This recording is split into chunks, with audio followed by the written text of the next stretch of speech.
পাকিস্তানে ভয়াবহ বন্যা, টানা বর্ষণ আর মেঘ বিস্ফোরণের কারণে দেশটিতে এখন চলছে মানবিক বিপর্যয়। সরকারি হিসাব অনুযায়ী এখন পর্যন্ত কমপক্ষে ৭০০ জনের প্রাণহানি ঘটেছে। শুধু গত ২৪ ঘণ্টায় খাইবার পাখতুনখাওয়া প্রদেশে আরও ২৬ জন মারা যাওয়ার পর মৃত্যুর সংখ্যা দাঁড়িয়েছে প্রায় ৬৯৯ জনে। ১৯ আগস্ট মঙ্গলবার পাকিস্তানের জাতীয় ও প্রাদেশিক দুর্যোগ ব্যবস্থাপনা কর্তৃপক্ষের দেওয়া সর্বশেষ তথ্য বার্তা সংস্থা আনাদোলো নিউজ প্রকাশ করেছে, সবচেয়ে বেশি বিপর্যস্ত হয়েছে খাইবার পাখতুনখাওয়া অঞ্চল।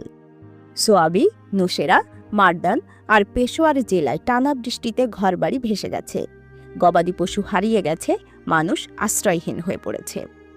এর মধ্যে বুনের অঞ্চল সবচেয়ে ক্ষতিগ্রস্ত হয়েছে। সেখানে অন্তত ২২২ জনের মৃত্যুর খবর নিশ্চিত হয়েছে। বহু মানুষ এখনও নিখোঁজ। স্থানীয় সূত্র বলছে, গত শুক্রবার রাতে বুনেরের বেশ কয়েকটি গ্রাম হঠাৎ আসা বন্যার পানিতে পুরোপুরি নিশ্চিহ্ন হয়ে গেছে। উদ্ধারকারীরা এখনও জীবিতদের খুঁজে বের করার চেষ্টা চালাচ্ছেন।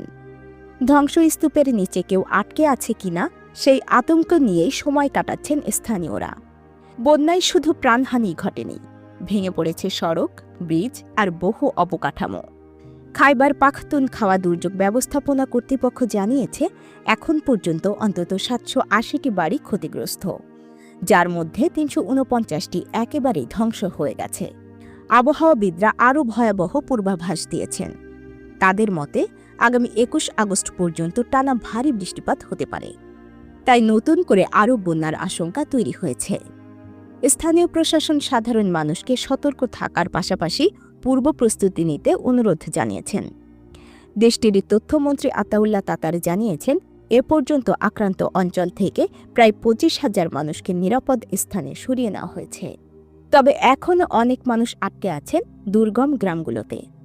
হাসপাতালে ভর্তি করা হয়েছে ১,০০০-এর মতো আহত মানুষজন।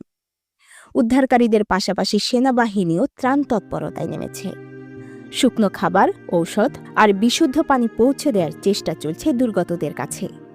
কিন্তু পাহাড়ি এলাকায় যোগাযোগ বিচ্ছিন্ন থাকায় অনেক জায়গায় এখনও সাহায্য পৌঁছায়নি। এমন ভয়াবহ পরিস্থিতি সামলাতে স্থানীয় মানুষ স্বেচ্ছাশ্রমে এগিয়ে আসছেন। অনেক স্কুল কলেজের মাঠকে অস্থায়ী আশ্রয়কেন্দ্রে পরিণত করেছেন। তবুও শিশু আর বয়স্কদের মধ্যে খাদ্য ও চিকিৎসার সংকট দিন দিন তীব্র হচ্ছে। প্রকৃতির এই ভয়ঙ্কর থাবায় পাকিস্তান আবারও নাজুক অবস্থায় দাঁড়িয়ে গেল। সরকারের পক্ষ থেকে ক্ষয়ক্ষতি কাটিয়ে ওঠার আশ্বাস দেওয়া হলেও দুর্ভোগ যে দীর্ঘস্থায়ী হবে তা এখনই স্পষ্ট। আয়েশা আক্তার, আন্তর্জাতিক নিউজ, জিরো টিভি।